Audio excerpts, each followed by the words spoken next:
Hello Jane, Hi. how are you doing? Fine.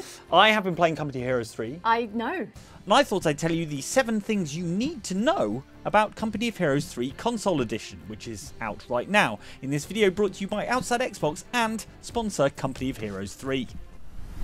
If you're not familiar with Company of Heroes, it is a real-time strategy game. This is the console version. It's been out on PC for a little while now, but this is a version built for consoles. Got it. And it's a really sort of long-running, well-loved RTS series set in World War II. And this is the new version of the game. It's got some new interesting things that we need to talk about. And yeah, I've been playing a lot of it. The first thing you need to know about this game is that it has 2 separate campaign modes, and they're quite different offerings. It's not just like play one side, play the other, go to the same places, things like that. So the first and probably the biggest of the 2 is the Italian campaign, right? So you're playing as the Allied forces, and it's all about the road to Rome, right? So arriving in Sicily, landing in Sicily, and working your way up. Now this campaign is a dynamic campaign, so it's not going to be What does that mean? So it's not going to be exactly the same every time you play it. And the way it works is, while this is an RTS game, this campaign has a strategic layer on top of it where you are deploying resources and building sort of companies and moving these companies around the map. Our advance force is leaving for Calabria, sir. And what's really cool is that the decisions you make on this sort of overworld strategic turn-based map then affect what you're doing in the skirmishes, the battles. So it's layers of strategy. Yeah. So, right, to give an example, if you move a battleship to just off the coast of the town that you're going to be trying to liberate. Sounds like something I would do. Yeah, so you move the battleship there, and then when you go in, you will have the option to call in like offshore bombardment while you're in the game. So I had a mission where I'd moved a battleship into position, and at a key point in the mission, I had to destroy 2 bridges, coming into town. And I was on the other side of the map. Now, the enemy were approaching. It was key to sort of destroy these 2 bridges. And I was either going to have to get my guys over with satchel charges to blow the bridges up, or I could use because I had the resources, use my offshore bombardment to help destroy those bridges. We're going to need something that can pack a punch to deal with the bridge. Long-range artillery should do it. Or targeted explosives if we can get close. So there's a lot of tactical opportunities there, and the way it sort of integrates with the wider sort of strategy stuff is quite smart. And obviously it means that it's more replayable than your sort of average RTS campaign mode, because you can play totally differently. You can go and tackle different towns or objectives, and there's even a sort of loyalty system where you have these 3 authorities based on the US Army, the UK, the British Army, and then the sort of Italian resistance. And you're trying to balance their sort of needs, basically. Welcome to Italy, Commander. Unfortunately, our British allies have allowed the Krauts to retreat to the mainland. I think you'll find, General, that the British forces played their role to perfection. So it's sort of like a weird military dating sim in a way, in that you're trying to keep the American guy happy by being aggressive and sort of pushing on, and then you're trying to keep the British guy happy by sort of managing resources carefully and attempting to be sort of tactical about where you deploy things. How should we proceed, sir? That's the right call, Commander. Fire when you're ready, and we'll give those Germans a wake-up call they won't forget. And then the Italian lady is mainly concerned with you destroying Italy on your way up to Rome. So, like, she gets unhappy if you're, like, blowing loads of buildings up and, generally laying waste to the place. German armor! Snipers down! Keep an eye out for more of them. So trying to keep those 3 people happy as you're working your way through is also yet effective. another layer. Exactly. Of the political, the international politics layer. Indeed, yeah. So strategy. all this you have to worry about, and then obviously the nitty-gritty of getting down into a town and killing people. Oh yeah, exactly. Yeah, exactly that. Okay, fine. All in, squad!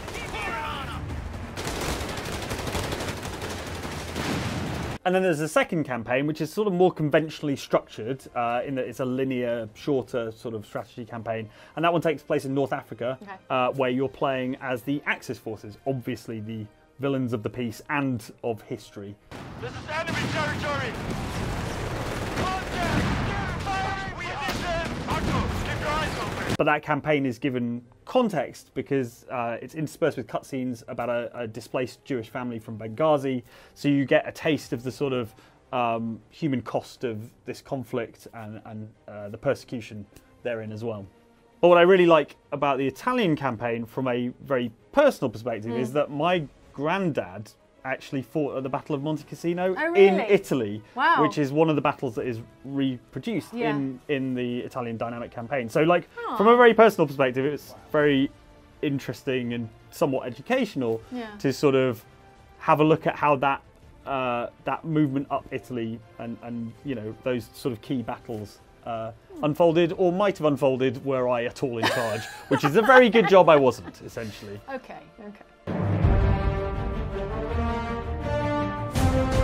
Another thing you ought to know about this game is about tactical pause. Right, so Tell me about it. I find the prospect of playing strategy games somewhat stressful because it requires a lot of thinking and a lot of decisive action in a very short space of time. Neither of which are my strong.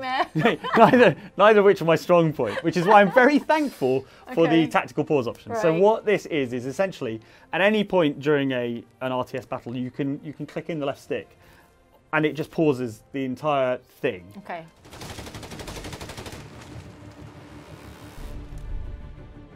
So you it's no longer an RTS; it's just a it's a TS. Yeah, exactly. Yeah, just an S. Okay. So that allows you to, I don't know, queue up resource building, you know, unit building, things like that. Have a look around the map, check all your guys are still there and still fighting. Take a breather. Yeah, take a breather. Make a cup of tea. Rest your nerves after a particularly bad result. Okay. And it's just a really smart system for the console version specifically because I think we can all agree, you know, you're never going to be as quick in an RTS game on a controller as you are on a mouse. So this kind of redresses the balance.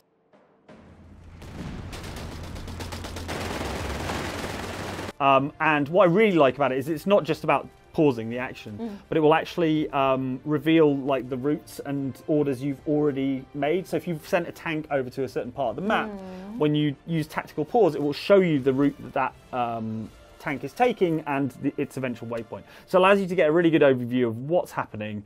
You know, these battles can be chaotic. There's lots going on all at once, and I found tactical pause really helped me and really suits the console version down to the ground. That's what I'm going to call it in real life now. When I need a tactical I'm taking a tactical pause. Tactical Jane pause goes to the coffee machine. Yeah.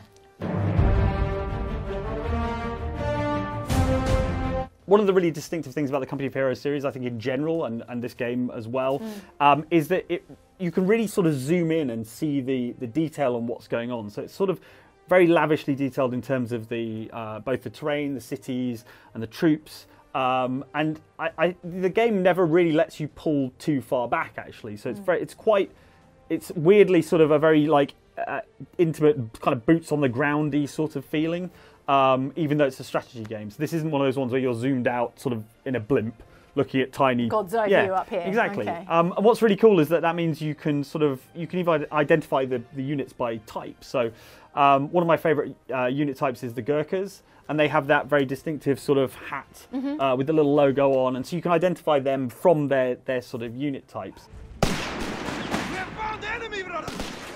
And it really lets you sort of build almost like an emotional connection with your little guys, right? Who are running around, and you know, the fact you can get really in close. There is the obvious upshot of that, which is also it's very sad when you get things wrong, and because of some tactical blunder, you've ended up with your guys dead and on the ground. Royal Engineers out of contact. Resumed dead. You really feel, even though it's a strategy game, very sort of close to the action. And that opportunity to kind of really zoom in and kind of inspect what's going on, like spot people in the windows of buildings and things like that, is really, really beneficial, I think, and makes it feel a lot more sort of dynamic than those kind of more pulled back strategy games. Got it. We can't take this kind of fire!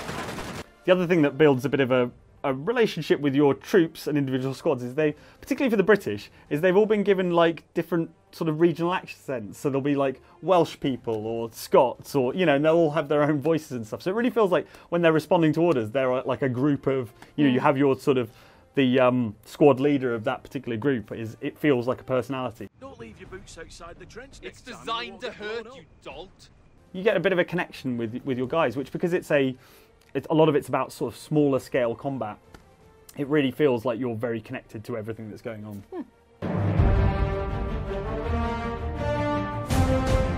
What about cover? Yeah, cover's super important in this game. That sounds like an obvious thing to say, but in terms of like cover, it's not just about you using cover, but also understanding the enemy's use of cover. Infantry squad destroyed! Reload! Again, very sort of, a lot of this is like squad-based, quite sort of like nitty-gritty sort of combat. And so being able to utilize cover and understand the cover is going to be key to your success.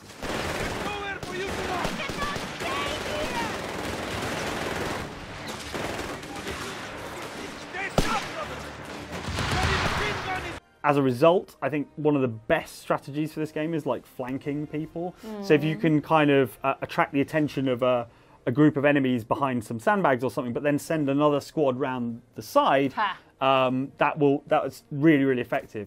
Got action, boys.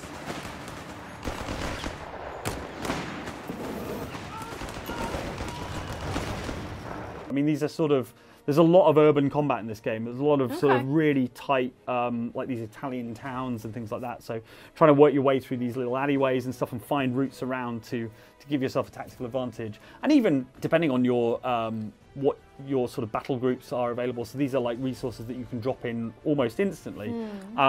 Being able to, for example, drop a squadron of paratroopers behind the enemy and then use the cover for them to sneak up behind.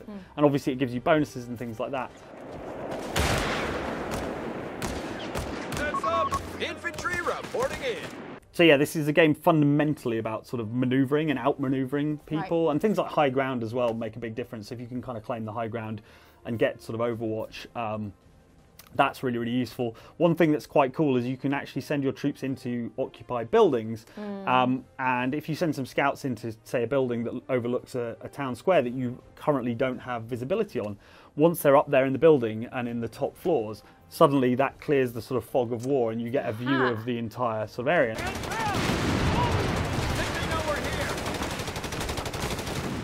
And that, in turn, allows you to bring in things like aerial bombardment and stuff, because you can then zero in on individual sort of gun emplacements and things like that. So it's it's all about manoeuvring. It's all about getting your squad's positioned in the best possible place. This is not a game where you can just wander down the street unloading guns at people and expect to be successful.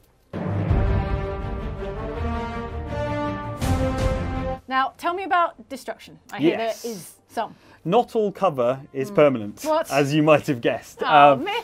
Yeah, there's a lot of destruction. So this game has a When I specific get sort of behind destruction. cover, Yeah. I want to You know I'm expect safe it to forever. Yeah.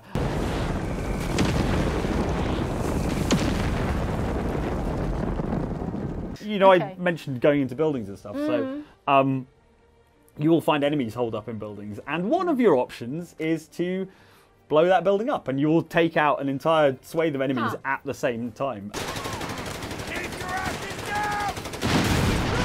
We got 'em all! Yeah, it's got a proper sort of destruction engine. Buildings crumble and things like that, and when you're finished with the battlefield, it will look markedly different to how you rolled in, as you would expect from an armed conflict. That's the bridges dealt with. Salerno's secure. This game does explosions like extremely impressively. Like it feels some of the, particularly when you have, say, a battleship and it's offshore artillery, just the sort of thumping sound as these things come in. It's sort of, it feels like the screen's shaking almost.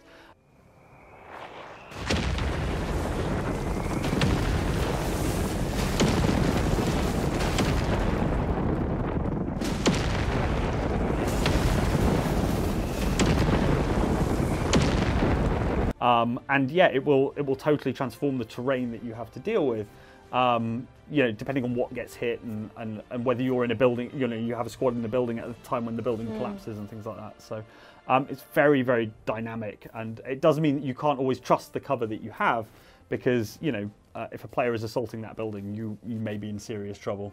I think the engine itself is built with that stuff in mind. I think from the ground up, this is a game where they recognise that destruction is important, and it would not feel authentic for If the world was inert. If the world, right. was inert and remained intact after these sort of, violent conflicts.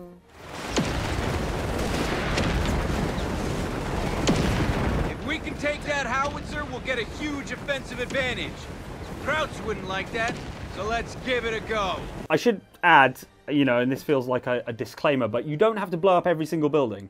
There is a breach option. But I can. But you can, and Okay. Counter argument. It looks incredible when these things collapse. But you can actually send your squads in to breach. There's a special breach order which allows you to send your guys in to try and sort of take out the people who are holed up in a building and stuff like that. But on the other hand, call in an airstrike and blow the entire thing up. Those are your options. Okay.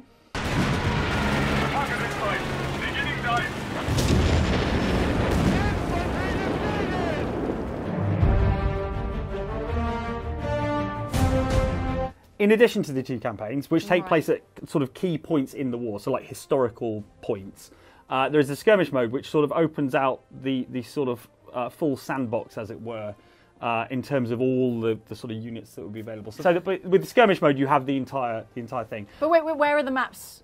Where are these maps set? Is it still North Africa and Italy? Yeah, there's a variety of sort of places pulled from the campaign settings, but. The key thing is that you've got sort of 4 factions to play with at that point. Our brave infantry has been killed. So you have the Americans, who are sort of like fast and aggressive and designed for those kind of like, get in, get out, make a big noise tactics. Drop everything when you reach the target. Don't give them a chance to fire back.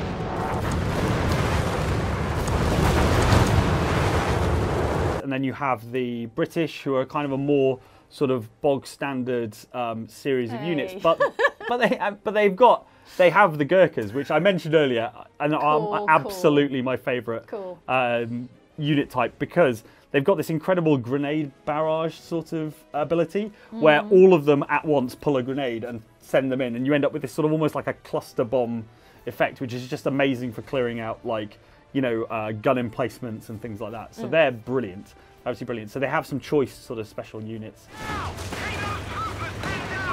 The beggars are threatening a fuel point. Then there's the Wehrmacht, who are the sort of standard German infantry. They have support from like the Luftwaffe and things like that. Silence! Grenadiers assembled. And then there's the Africa Corps, which is the sort of desert German forces, but are supported by, calling in like Italian. You can call in Italian infantry and things because it's a sort of Axis force, and they're like heavily mechanized, lots of tanks.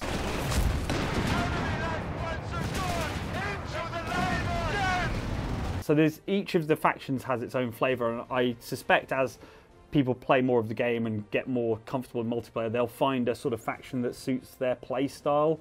In terms of what they like to do. I'm going to be playing as the British because of the excellent grenade barrage Gurkha guys. Just always a treat to use that particular ability. It's so handy. And explosions. This game does explosions very well.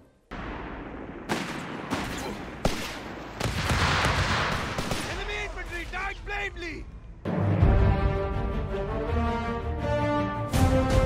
Okay, but Mike, can we play together? Of course, yes. Yeah, so the game has PvP multiplayer. It's 4v4. I don't want to fight again. I don't want to fight you. No, well, this is with you. This is the thing. So most RTS games, I would say, don't have a co-op mode. This one does. So any of the 14 multiplayer maps, you can also play in co-op. So we can team up and pick our own faction. So, for example, if you wanted to play as the US and I wanted to play as the Brits with my beloved Gurkhas, then we could combine those forces and play against AI. We got orders, lads. Shut your mush and move your foot. Infantry squad ahead! Get down, lads! And one of the things that has been improved by the developers for this version is the AI in those sort of co-op modes. So the goal is apparently to make it more variety. AI, what can't it do? Yeah, well, write comedy is one thing it's proven it's incapable of doing. But yeah, so they've improved the AI apparently, and so you'll get more varied and sort of more challenging co-op things. But what it's really good for is, for example, someone who's played more of the game to be able to play alongside someone who's played less, and work together to sort of elevate your skills before you head out into the fray in sort of PvP multiplayer. But it's really I feel nice. like that was a burn on my skills, but so subtle I can't be mad. Yes, yeah. But yeah, it's a really nice way of playing together, and you combining your factions and seeing how those factions operate in unison, essentially. This is flawless. They're down to only 25 points. So yeah, co-op, it's a really nice addition. It's I think it's going to be my preferred way to play, actually, in terms of just sort of, once you finish the campaigns, you can head in and just pick one of those multiplayer maps and really get to know those locations with a friend. Okay, that's us set. Krauts won't be getting back in here anytime soon.